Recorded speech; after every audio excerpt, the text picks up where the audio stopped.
Hey everybody, welcome back to the channel and happy Friday. Have you ever been in a situation where you've heard some information stated as a fact and you don't think much about it, and then someone else mentions that same piece of info as fact and you begin to take notice, saying to yourself, I wonder if that really is true. Then you go out for lunch and someone at the restaurant says the same thing and your brain's just screaming at you, it's a fact, just accept it.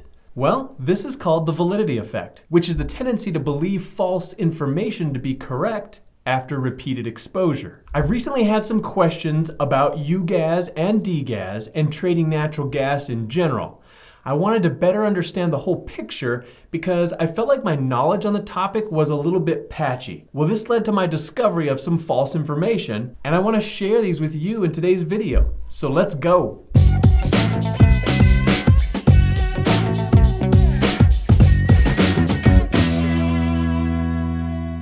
So my first exposure to UGAZ and DGAZ, the GAZ family, was through Ricky Gutierrez's YouTube channel. I'll link it below if you're curious. He trades this pair almost daily and he's been super successful at it.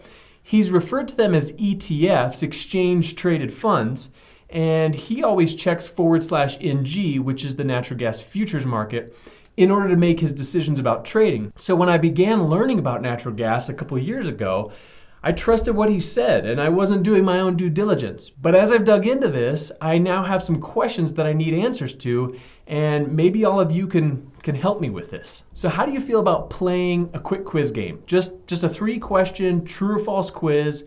We'll call the questions Q1, Q2, and Q3. So after I ask you a question, I want you to immediately run to the comment section below and write Q1 equals and then your answer, whether that's true or false. We all clear on this? All right, here we go. Question number 1. UGAZ and DGAZ are ETFs, exchange traded funds. So go ahead, put your answers below real quick. And the answer is false. UGAZ and DGAZ are not ETFs. They are ETNs, exchange traded notes. What is an ETN? Well, I'm going to get into that right after the quiz. Now, question number 2. UGAZ and DGAZ are instruments that track /NG, the natural gas futures market. Quick, what's your answer? Put it below, quick. The answer is false. UGAZ and DGAZ do not track /NG. They track the S&P Goldman Sachs Commodities Index. You might see it for short being called the S&P GSCI. And again, we'll discuss this in just a second, so stay tuned. And question number 3, UGAZ and DGAZ are trading instruments intended specifically for short-term trading time frames, typically 1 day or less. All right, what is your answer? Put it below. Q3 equals, put your answer. And the final answer is true. UGAZ and DGAZ are intended for short-term trades, ideally 1 day or less. So now that our quiz is done, let me explain these answers. For question number 1, UGAZ and DGAZ are ETNs, which stands for exchange traded notes. Now, these are very different from ETFs, which are exchange traded funds. The biggest difference between an ETF and an ETN is that an ETF owns the securities in the index that it tracks, and an ETN does not. The other big point to make is that the ability to pay back the principal plus your gains from the index that UGAZ and DGAZ track depends on the financial viability of the issuer. And I know this sounds a little complicated, but the value of UGAZ and DGAZ could decline due to a downgrade in the issuer's credit rating. Now you may wonder who is the issuer of UGAZ and DGAZ? Well, it was Credit Suisse, and it was on February 7th of 2012. So on to question 2. UGAZ and DGAZ do not track /NG, which is the natural gas futures market. This is what I thought it tracked, and this is why I've always used it to make decisions based on UGAZ and DGAZ.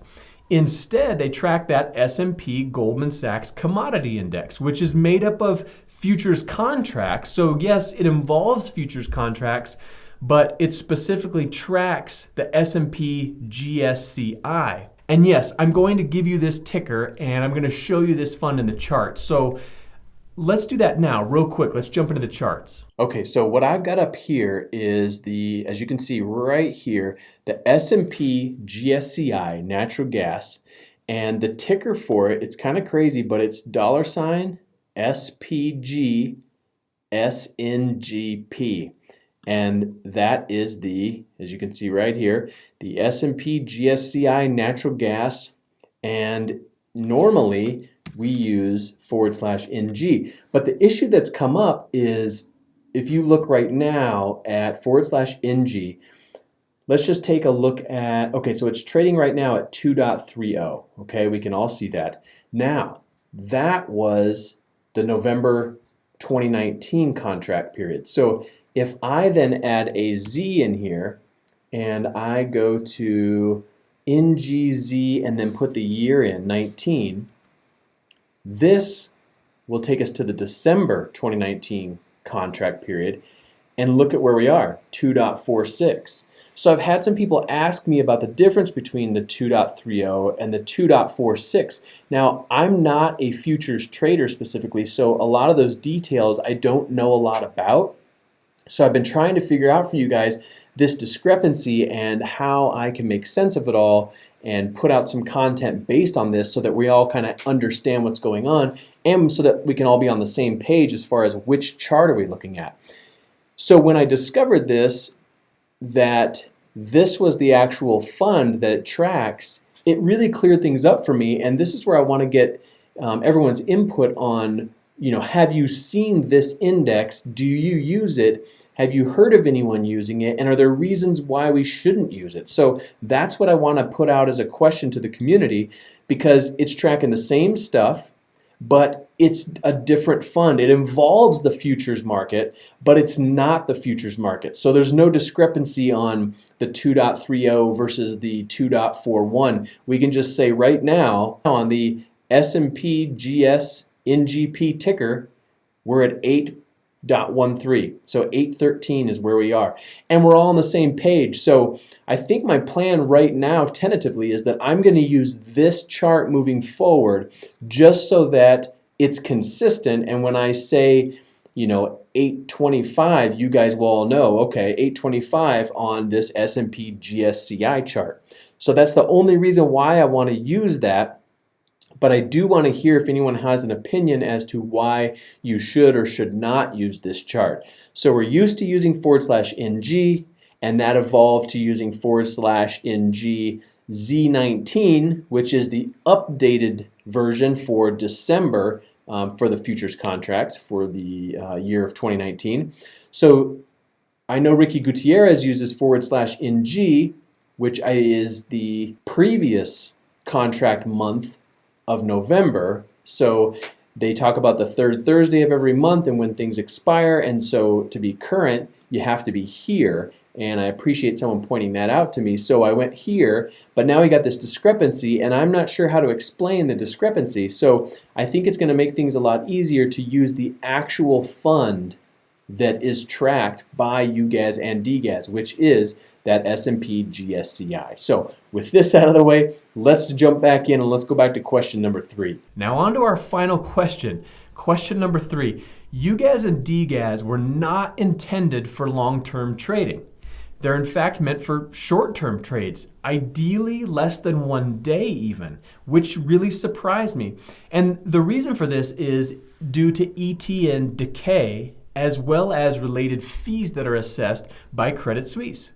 Now, to get a better understanding of this, because it gets really complicated and there's a lot of verbiage that goes into it, and maybe this is a whole separate video, but I'm going to link an article below in the description to help kind of clarify things. I'm also going to put a link to the description of UGAZ and DGAZ on the Credit Suisse site so you can read all about it and how everything relates and what all the specific pieces of information are. Now, one thing I want to remind you of is that all of the information in this video is just fact. It's not my opinion. All I did was go to the direct resources, pull information, and just present it to you. So I really want all of you to go to Instagram, Facebook, and Twitter And if you don't mind just sharing this video so we can get a huge response out of it that will give us a lot of feedback and a lot of information about how to better trade UGAZ and DGAZ. There are traders all over the world that are trading these two, and in terms of experience, there are much more experienced traders out there than myself, and I would love to learn information about the 3 questions we presented in our quiz today. So that was the reason behind the video. I want to get feedback and responses from everybody. So share the video, give it a like. If you're new to the channel, consider subscribing, try the channel out for a while, see what you think. And with that, we'll see you next time.